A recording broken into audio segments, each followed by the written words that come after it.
Jellybean ஜிங்கிள்ஸ்க்கு வரவேற்கிறோம். ஒவ்வொரு கதையும் நமக்கு ஒரு நல்ல பாடம் கற்றுத்தரும். இன்று பேராசை, பொறுமை, நன்றி இந்த மூன்றையும் பற்றி சொல்லும் ஒரு அருமையான கதையை கேட்கப் போறோம். ஒரு அழகான பச்சை பள்ளத்தாக்குல அமோஸ்னு ஒரு விவசாயி வாழ்ந்தான்.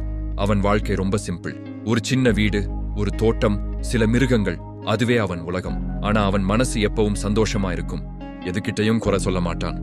அவன் தினமும் காலையில சீக்கிரம் எழுந்து தோட்டத்துல வேலை பண்ணுவான். மிருகங்களை அன்போட பாத்துக்குவான். எல்லாத்தையும் அமைதியா செய்து முடிப்பான். அவனிடம் இருந்த மிருகங்களில் ஒரு வெள்ளை வாத்து ரொம்ப ஸ்பெஷல். அது அவனை எங்க போனாலும் பின்தொடரும். அதுக்கு அவனுக்கும் ரொம்ப பாசம். ஒரு நாள் காலையில அவன் வழக்கம் போல வாத்தின் கூட கிட்ட போனான். அங்கே அவன் பார்த்தது அவனை முழுக்க ஆச்சரியப்படுத்துச்சு. ஒரு சாதாரண முட்டை இல்ல, ஒரு தங்க முட்டை. அது ஒளிர்ந்து கொண்டே இருந்தது. அவன் அதை கையில் எடுத்து பார்த்தான்.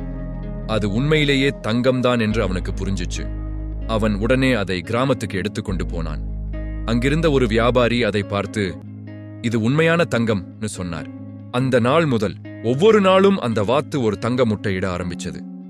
அமோஸ் வாழ்க்கை மெதுவா மாற ஆரம்பிச்சது. அவன் வீட்டை சரி செய்தான், நல்ல உணவு வாங்க ஆரம்பிச்சான், குடும்பத்தோட சந்தோஷமா வாழ்ந்தான். அவன் வாழ்க்கை முழுக்க அமைதியும் நன்றியும் நிரம்பியிருந்தது.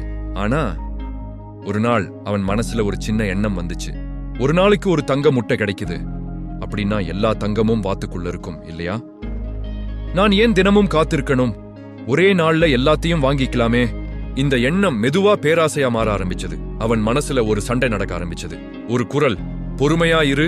மற்றொரு குரல், இப்பவே எல்லாம் வாங்கிக்கோ. நாள் கடந்து கொண்டே இருந்தது. ஆனா அந்த பேராசை குறையல. இறுதியில அந்த பேராசை தான் ஜெயிச்சது. ஒரு இரவு அமோஸ் ஒரு தவறான முடிவு எடுத்தான். அடுத்த நாள் காலை அவன் அமைதியா வாத்தின் கூடை கிட்ட நின்றான். அங்க தங்க முட்டை இல்ல, வாத்து இல்ல, எதுவும் இல்ல.